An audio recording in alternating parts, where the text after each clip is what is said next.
Hello বন্ধুরা, তোমরা সবাই কেমন আছো?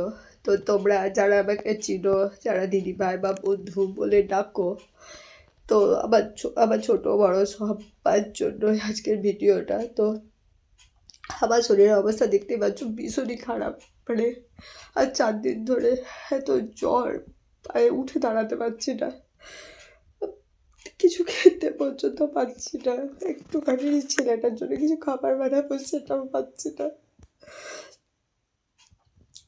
ভীষণ কষ্ট হচ্ছে, কিন্তু তার মাঝে আজকে ভয়েস দেওয়ার একটাই কারণ যে ইউটিউব কোম্পানিকে জানাতে চাইছি যে আমরা যে এত কষ্ট করে ভিডিও বানাই, তো আপনাদের কি সেটা চোখে পড়ে না? আমরাও তো মধ্যবিত্ত ফ্যামিলির মানুষ, আমাদেরও নেট খরচা হয়, আমাদেরও বাড়ির সব কাজ টাজ সেরে আমাদের এখানে টাইম দিতে হয়, যাতে আমরাও চাই যে আমাদের ভিডিও সবার কাছে পৌঁছে যাক এটুকুর আশাতেই। তাহলে আমাদেরও ইচ্ছা করবে ভিডিও বানাতে, বা আমাদেরও এনার্জি আসবে ভিডিও করার জন্য।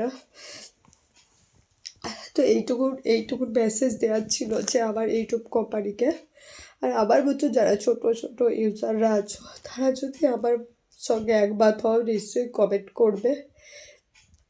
আমরা কি শুধু 200-300 ভিউজের জন্যই কি এখানে এত কষ্ট করে ভিডিও বানাচ্ছি? তাহলে কি আমাদেরকে কি ভিডিও বন্ধ করে দিতে হবে? তো প্লিজ আমাদের দিকেও একটু নজর দিন। কারণ কি, জানি না বড় বড় ইউজাররা কাউকে অসম্মান করছি না, কেমনভাবে ভিডিও বানান যার জন্য এত ভাইরাল হয়ে যান ওনারা। তো আমরাও কিন্তু চেষ্টা করি একটু ভালো পারফরমেন্স দেওয়ার জন্য, কিন্তু আপনাদের চোখে কেন পড়ে না সেটা বুঝতে পারি না। তো যাই হোক, শরীর অবস্থা খুব খারাপ, দেখতে পাচ্ছ। মানে এত না জানি না আমি কীভাবে সুস্থ হবো, কারণ আমার জন্য আমার ছেলেটা পর্যন্ত না খেয়ে আছে, কারণ আমি রান্না করতে পারছি না। তো পেট কী করে খাবে? ও এর ঘরে তার ঘরে এরকম করে হোটেলে খাবার এনে যাচ্ছে, কিন্তু আমার তো 4 ধরে কিচ্ছু খেতে পারিনি। সবসময় কান্না পাচ্ছে, আমি ওষুধ খেতে পারি না।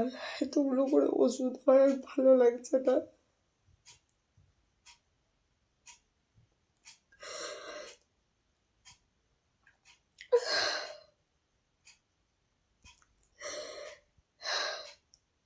চলো, এটুকুনি বলার ছিল। দরকার মতো টাটা। একটু একটু যেন তাড়াতাড়ি সুস্থ হয়ে যেতে পারি, এটুকুনি কামনা করো তোমরা।